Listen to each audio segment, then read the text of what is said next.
My sister always wanted what was mine. This time it was my ring and my fiance. I got something better. My sister has been taking things from me since we were kids. Not big dramatic things at first. Toys I'd asked for and gotten for my birthday. She'd cry until our parents convinced me to share, which somehow always meant it became hers permanently. Friends I brought home. Within a few visits, they'd be closer to her than me, laughing at her jokes, planning things with her instead. Our parents had a phrase for it. She didn't mean it. Or, you have so much already, let her have this one. Or my personal favorite, don't make this a bigger deal than it is. I learned early that wanting things out loud made them disappear faster. So I got quiet about what I wanted. If no one knew I cared about something, no one could take it. Then I met Daniel. We started dating at 16. By the time we were in our late 20s, we'd been together longer than either of us had been alone as adults. He was just part of my life the way weather is part of a place. I didn't examine it. It was just there. When he proposed, it didn't feel like the beginning of something new. It felt like the continuation of something that had just always been understood. The ring was simple. A thin gold band, a small stone, nothing flashy. I loved it immediately, not because it was impressive, but because it was mine. For once, something that was completely, unquestionably mine. My sister held my hand the day he proposed and said it was beautiful. I didn't think anything of it. I'd learned not to. The breakup happened on a Tuesday. He sat me down and said he needed to talk to me. I assumed it was about the wedding, venues, dates, the usual stress. He told me he'd fallen in love with someone else. I asked who. He said my sister's name like it was the most natural thing in the world. Like he was telling me the weather had changed. I sat there for a long moment. Not screaming, not crying, just trying to process the sentence. Trying to make it make sense. He kept talking. Said it wasn't planned. Said it had just happened over the past few months, the way these things do. Said he hoped I could understand eventually. Then he said the thing that actually broke something in me. He asked for the ring back.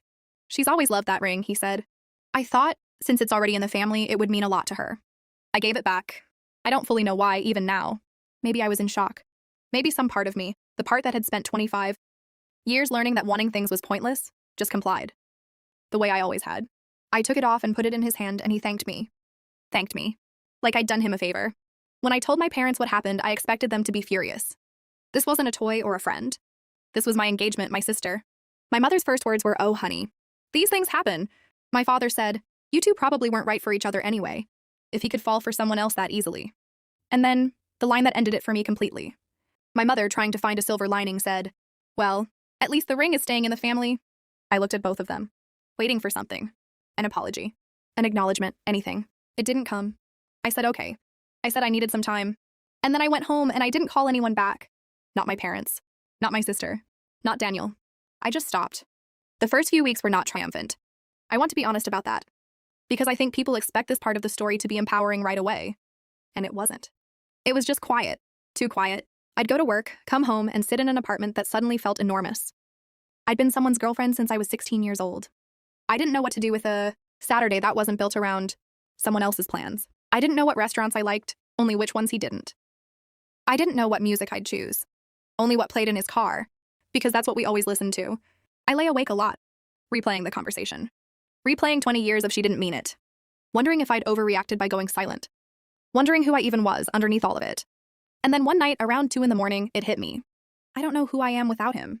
Not as an insult to myself, just a fact. A blank space where a person was supposed to be. I got out of bed. I started with my closet. There was a jacket I'd bought 2 years earlier because he'd said it looked good on me. I'd never particularly liked it. I put it in a donation bag. Then books on my shelf, things he'd recommended, that I'd dutifully read and never finished. Or finished and never enjoyed. Into the bag. A coffee mug from a shop he liked. A playlist on my phone I'd never actually chosen. Little things. None of it dramatic on its own. But by the time I was done, I had 2 full bags of things that had never really been mine. Just things. I'd absorbed because they were easier than having preferences of my own.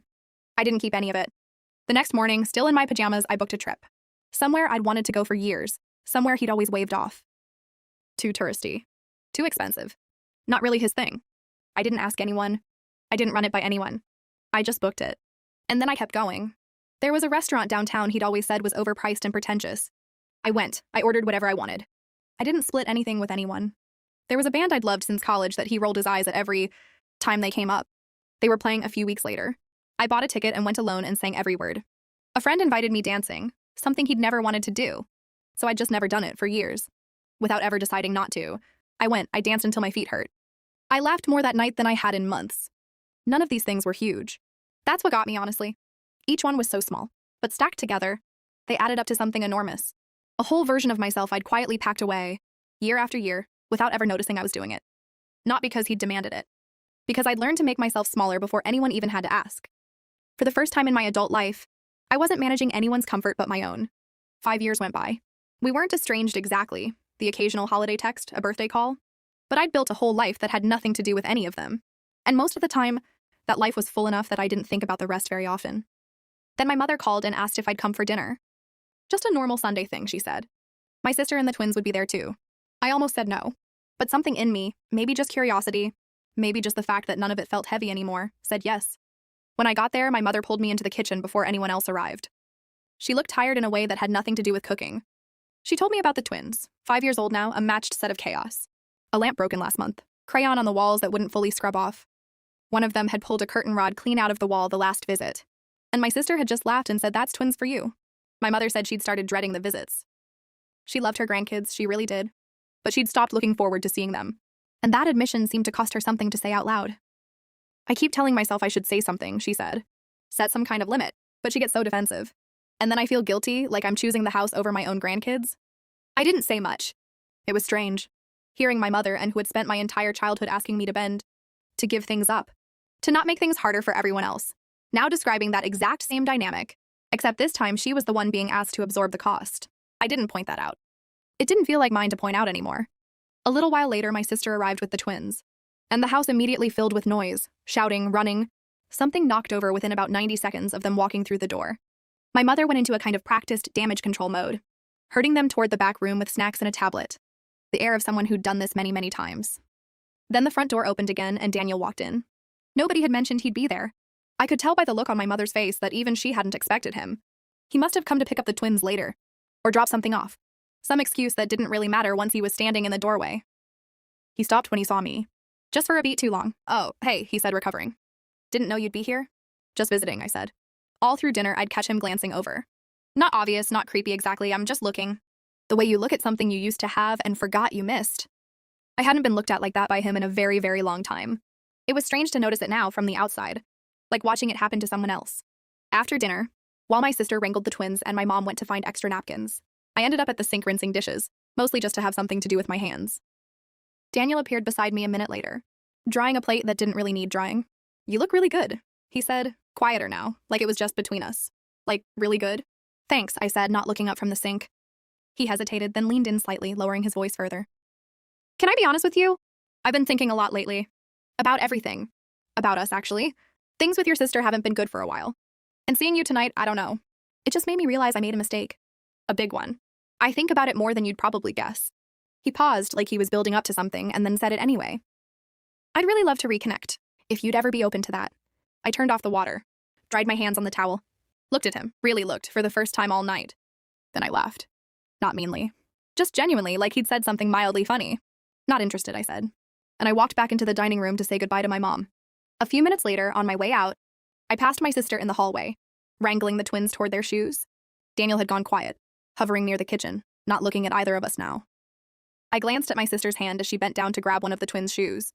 She was still wearing the ring. Same thin gold band, same small stone, a little dull now, like it hadn't been cleaned in a while. I looked at it for just a second, then up at her and smiled, easy, warm, not unkind. "Just light. Nice ring," I said. And I left. I thought about it on the drive home, not with bitterness, just with a kind of quiet clarity. 5 years ago, that conversation at the sink would have wrecked me. I would have replayed it for weeks, maybe longer. I might have even said yes, some smaller, hungrier version of myself thinking finally he sees it now. But driving home to a life I'd built entirely for myself, one trip, one dinner, one yes at a time, his words just slid off. Like water, that ring had once felt like the only thing in my life that was completely mine. For years afterward, I'd thought losing it was the worst thing that had ever happened to me. She got to keep the ring. She got to keep him too, apparently, for whatever that was worth. I got to keep me. I know which one I'd choose. Every single time.